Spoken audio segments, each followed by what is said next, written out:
apa yang kita perlu buat untuk elak masalah sembelit? Hai, saya Yati. Video kali ini Yati akan share cara-cara untuk elak daripada masalah sembelit. Sebelum tu Yati nak minta anda tolong like video ni dan juga subscribe YouTube channel Yati supaya anda dapat lebih banyak info mengenai kesihatan, kecantikan dan juga bisnes. Jika anda ada rakan-rakan yang mengalami masalah sembelit yang sama dengan anda, boleh juga share video ni kepada mereka. So masalah sembelit ni boleh katakan agak serius sebab kalau kita tak rawat daripada awal, kita tak elak masalah sembelit ni, dia akan jadi masalah yang lain. Contohnya buasir dan juga yang paling teruk adalah kanser usus. So sembelit ni mungkin nampak mudah bagi setengah orang, tak membuang air besar pun tak apa, tapi untuk jangka masa yang panjang dia tak elok. Selain daripada buasir, bila kita ada masalah sembelit, toksin dalam badan akan berkumpul. Bila toksin dalam badan berkumpul, dia akan merosakkan sel-sel badan kita dan akan datang penyakit yang lain lah. Sebab bila sel badan dah rosak, mudah untuk kita mendapat penyakit. So sebelum kita ada masalah sembelit ni, seeloknya kita cuba cari cara untuk elak masalah sembelit. Bila dah ada sembelit, kita boleh memang boleh cari cara untuk kurangkan masalah sembelit, tapi seeloknya kita elakkan dahululah. Okay. So apa yang kita boleh share, mungkin ada 2 tips lah. So yang pertama, semua orang tahu kita kena amalkan diet yang tinggi dengan tinggi fiber. So fiber ni memang membantu untuk proses pembuangan, dia akan membantu kita untuk lebih lawas. So, apa contoh diet yang tinggi fiber ni? Contohnya sayur-sayuran lah, sayur-sayuran hijau, buah-buahan, minum air. So, ni memang kena lah. Kena makan sayur, kena makan buah-buahan. So, kalau siapa yang tak suka sayur, memang agak susah lah, kena lebihkan minum air kosong. Macam Yati sendiri, sebelum ni Yati tak suka makan sayur.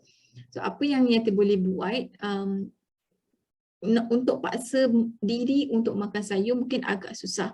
So apa yang Yati buat adalah cari suplemen yang dapat bantu untuk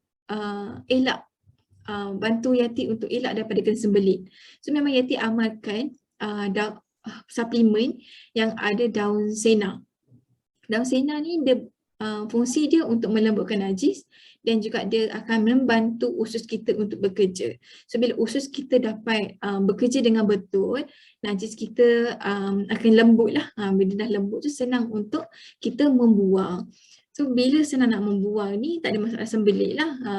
Kiranya semua najis dah dapat dikeluarkan oleh badan dan toksin-toksin pun tak berkumpul dalam badan kita. So produk yang Yati ambil tu ni Herbalife. Dia memang sangat bagus. Yati memang suka amalkan benda ni.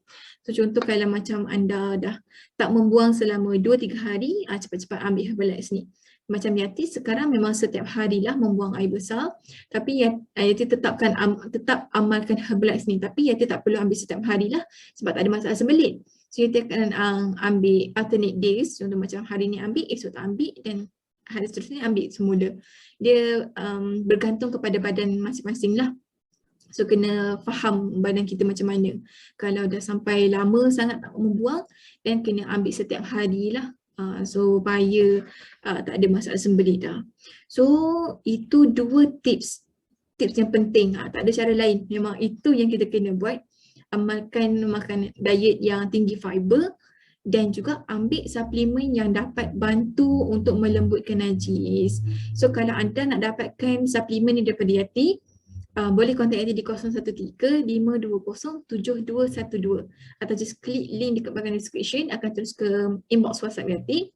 So nanti just bagi tahu Yati yang anda mungkin ada masalah sembelit, nak dapatkan produk ni. Yati akan share berapa harga dan cara pembelian. Yati lepas anda beli dengan Yati akan share lah macam mana nak ambil, waktu bila nak kena ambil, berapa biji nak kena ambil setiap kali makan. Sebab Yati sendiri ada pengalaman, Yati juga pernah consult customer yang ada masalah sembelit. So Yati tahu macam mana cara pemakanan yang betul. Okey, itu sahaja. Terima kasih.